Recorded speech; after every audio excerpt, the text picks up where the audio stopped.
Hello dear students, I hope कि आप बहुत अच्छे से अपना प्रिपेयर कर रहे होंगे। आज हम लोग नेट जीरो के बारे में बात कर रहे हैं। ये बार के इंटरव्यू के लिए मैं एक सीरीज चला रहा था जो जनरल अवेयरनेस का है। वैसे भी आपको एज अ इंजीनियर इन सब चीज़ों के बारे में पता होना चाहिए, क्योंकि फ्यूचर में आपका जो करियर का डिसीजन है वो इन्हीं सब चीज़ों पे आप डिसाइड करेंगे। What is net zero? ठीक है, तो देखो आजकल एक बहुत बड़ा इशू चल रहा है ग्लोबल वार्मिंग का।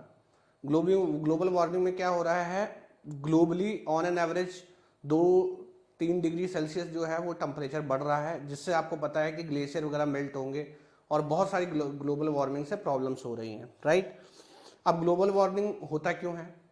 ग्रीन हाउस गैसेस की वजह से, राइट। अब ग्रीन हाउस गैसेस मेनली कौन सा है? Carbon dioxide. तो इंडस्ट्रियलाइजेशन होने के बाद कार्बन एमिशन बहुत ज़्यादा है, CO2 जो है वो एटमॉस्फेयर में बढ़ रहा है। CO2 बढ़ने की वजह से हो क्या रहा है कि आपका जो है टेम्परेचर वो बढ़ रहा है, ठीक है ना। तो नेट जीरो का मतलब ये है कि जितना हम कार्बन डाइऑक्साइड एटमॉस्फेयर में रिलीज करते हैं उतना हम रिमूव भी कर पाए, ठीक है ना। तो ये कैसे कर सकते हैं? देखो, कार्बन डाइऑक्साइड अगर आप जितना एटमॉस्फेयर में भेज रहे हो उतना वापस ले लोगे तो जो कार्बन डाइऑक्साइड की मात्रा है वो ऑलमोस्ट कांस्टेंट मेंटेन रहेगी और आपका ग्लोबल वार्मिंग नहीं होगा। अब ये कैसे कर सकते हैं? पहले तो आप जो कार्बन एमिशन कर रहे हो उसको घटाओ, ठीक है ना, बेटर टेक्नोलॉजी लेके आओ, ठीक है। और दूसरा, ऐसे इंस्ट्रूमेंट्स आप जनरेट करो जो कार्बन डाइऑक्साइड को एब्जॉर्ब करें। तो एक natural absorber of carbon dioxide forest है, वो भी आजकल कम हो रहे हैं। पेड़ पौधे तो हम लोग रहने नहीं देते, ठीक है, बिल्डिंग खड़ी कर देते हैं। तो फॉरेस्ट जो है वो कार्बन डाइऑक्साइड को एब्जॉर्ब करते हैं। तो फॉरेस्ट अगर आप पेड़ पौधे बढ़ाते हैं तो उससे CO2 का लेवल कम होता है, लेकिन उतना ही सफिशिएंट नहीं है। आपको ऐसी टेक्नोलॉजी लानी पड़ेगी जो कार्बन डाइऑक्साइड को एब्जॉर्ब करे। तो नेट जीरो का मतलब ये है कि आप जितना कार्बन डाइऑक्साइड या ग्रीन हाउस गैसेस फेंक रहे हो एटमॉस्फेयर में उतना आपको रिमूव करना है, या तो आर्टिफिशियली, मतलब या तो एमिशन जो आप फेंक रहे हो वही कम करो, या जितना आप फेंक रहे हो उसको एब्जॉर्ब करो, राइट।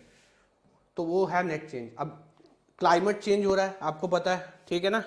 अगर देखो 1-2 डिग्री सेल्सियस लगता बहुत कम है, ठीक है, लेकिन 1-2 डिग्री सेल्सियस होता बहुत ज़्यादा है वर्ल्ड वाइड, ठीक है। तो अभी रिसेंट में देखा गया है, लास्ट 22 सालों में जो WMO है उसके हिसाब से आपका ऑन एन एवरेज जो है टेम्परेचर बढ़ गया है, ठीक है, 1.2 डिग्री सेल्सियस, ठीक। तो ये इससे क्या हो रहा है, ग्लेशियर मेल्ट हो रहे हैं, फ्लड आ रहा है और बहुत सारी जो प्रॉब्लम्स हैं वो क्रिएट हो रही हैं, ठीक है। जैसे मैंने ये बात पे मैं पहले कर चुका हूँ, ये PDF मैं शेयर कर दूंगा आपके साथ, आप वहाँ से पढ़ सकते हो इसको, इसमें कोई इशू नहीं है। तो वही है ग्रीन हाउस गैस, ठीक है। जैसे कार्बन डाइऑक्साइड है, वाटर वेपर, मीथेन है, लेकिन मोस्टली हम लोग कार्बन डाइऑक्साइड का बात करते हैं। इधर you have to lower the emission we are sending to atmosphere, और we have to remove greenhouse gases emission from the atmosphere. Example क्या है? वही capturing carbon that is created during the industrial process और by planting more trees, ठीक है। कम कैसे कर सकते हैं? जो हम पावर जनरेशन, ट्रांसपोर्ट और इंटेंसिव एग्रीकल्चरल जो इंडस्ट्रियल प्रोसेस वगैरह हैं उसमें ऐसी टेक्नोलॉजी यूज़ करो जिससे कार्बन एमिशन का कमी हो। अब इसमें हुआ क्या है, ये पिक्चर में क्यों आया है? अभी रिसेंट में पेरिस एग्रीमेंट हुआ है 2016 में, ठीक है ना। तो इसमें ग्लोबली एक टारगेट रखा गया है कि 2050 तक हम लोग नेट जीरो का टारगेट अचीव कर लेंगे। तो इंडिया ने खुद के लिए 2070 का टारगेट रखा है, और इसमें ये मतलब लैंडमार्क हमें अचीव करना है कि हमें कम से come on an average 2 degree Celsius जो है ग्लोबली टेम्परेचर फॉल करना है, और उस लेवल तक पहुंचना है जो प्री इंडस्ट्रियल टाइम पे टेम्परेचर था वहां तक पहुंचने का टारगेट है।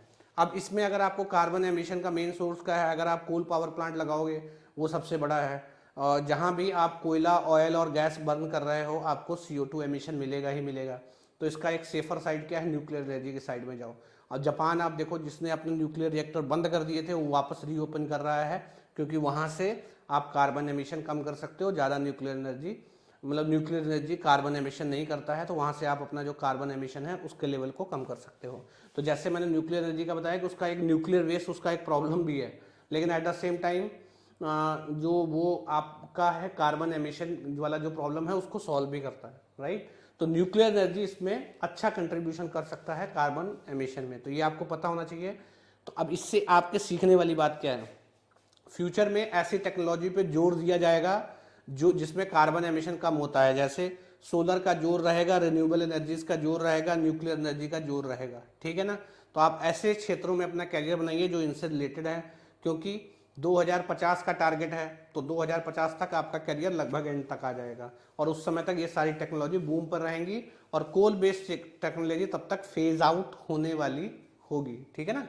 इस चीज़ का ध्यान रखें।